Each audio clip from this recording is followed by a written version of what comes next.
Sabe aquela sensação de que falta algo na educação inclusiva no Brasil? E se a tecnologia pudesse ser a peça que falta nesse quebra-cabeça? É exatamente sobre isso que a gente vai conversar hoje. Vamos mergulhar num plano digital super interessante que usa uma ferramenta do Google para de fato fazer a inclusão acontecer para estudantes neurodiversos. Então, o nosso caminho vai ser o seguinte. Primeiro, a gente entende o tamanho do problema. Depois, a gente conhece a ferramenta-chave para essa missão. Aí, entramos de cabeça nos detalhes do plano, na estratégia de qualidade, analisamos o potencial todo e fechamos falando sobre o futuro da inclusão na prática. Bom, antes de falar da solução, a gente precisa entender qual é a dor, qual é o problema, né? E aqui, o problema é bem sério. A necessidade gigante por uma educação que, de verdade, inclua todo mundo no Brasil. Olha só esse número, 227%. É um aumento gigantesco nas matrículas da educação especial em 15 anos. Isso aqui não é só um dado frio, gente. Isso significa mais famílias procurando ajuda, escolas correndo para se adaptar. É a prova de que a necessidade por suporte simplesmente explodiu. E a situação fica ainda mais delicada quando a gente olha de perto. Pensa só. Quase 40% dos alunos com transtorno do espectro autista em escolas públicas não têm o apoio de que precisam. É uma lacuna enorme no sistema. E é justamente aí, nesse ponto cego, que esse plano digital que a gente vai desvendar começa a fazer sentido.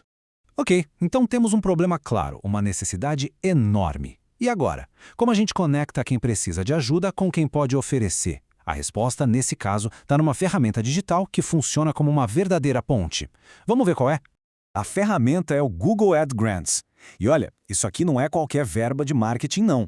É basicamente uma doação do Google de até $10.000 por mês, em publicidade gratuita. Para uma ONG, isso é tipo ganhar um megafone gigante para falar diretamente com as famílias e os educadores que estão lá, no Google, buscando ajuda nesse exato momento. Beleza? Ferramenta poderosa na mão.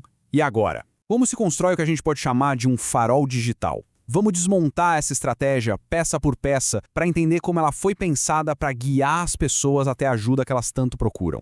Tudo começa na base, no alicerce. E o alicerce aqui são as palavras-chave. São as frases exatas, sabe? Aquilo que uma mãe, um pai, um professor digita lá na busca do Google quando está atrás de uma resposta de ajuda sobre inclusão.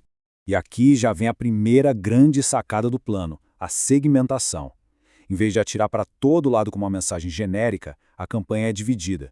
De um lado tem um grupo de anúncios focados nas famílias, que buscam apoio sobre neurodiversidade.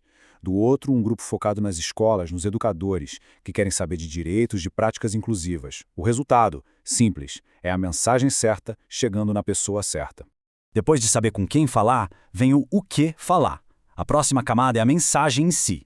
Os títulos dos anúncios, aquilo que aparece lá em destaque na busca, eles são a porta de entrada. Funcionam como uma promessa, sabe? Ei, você procurou por isso? A gente tem a resposta. E ainda por cima com o selo de confiança de uma ONG premiada. Olha, ter $10.000 por mês para anunciar é incrível, mas gastar esse dinheiro à toa é muito fácil. Então, a parte mais técnica do plano é justamente sobre isso. Como fazer cada centavo, ou melhor, cada clique, valer a pena e gerar um máximo de impacto. E para isso existe uma espécie de receita de bolo. O plano se apoia em 4 pilares. Primeiro, manter a nota de qualidade lá em cima, o tal do Quality Score, porque o Google gosta de anúncios que são úteis.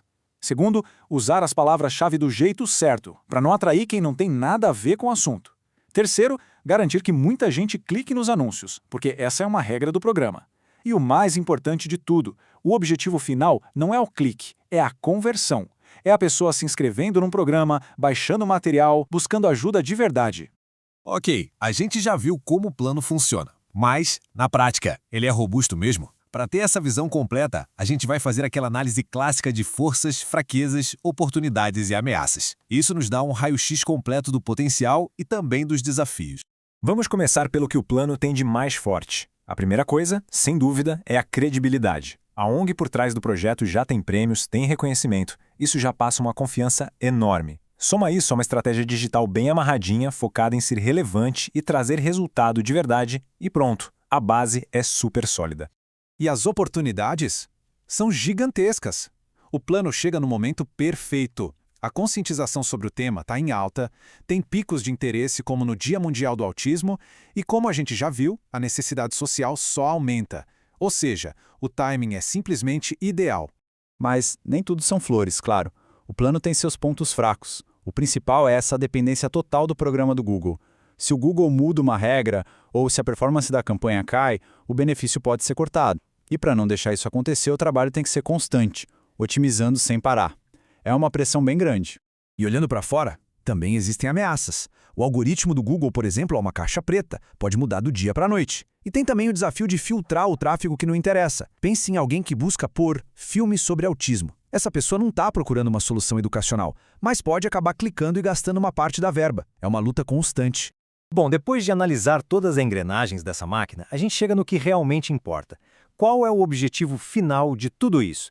Como é que essa estratégia digital vira impacto real na vida das pessoas? A pergunta de $1 milhão é: por que tudo isso importa? No fim do dia, qual é o propósito, o impacto humano por trás de cada clique, de cada palavra-chave? E a resposta é muito poderosa.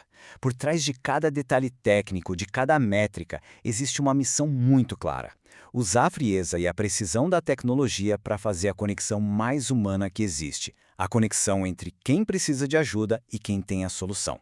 É sobre construir pontes, simples assim.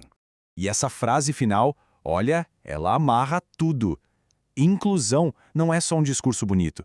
Tem que ser prática, tem que ser direito, é o nosso futuro. E um plano como esse é exatamente isso. É a ferramenta para transformar a palavra inclusão em algo real, em ação de verdade.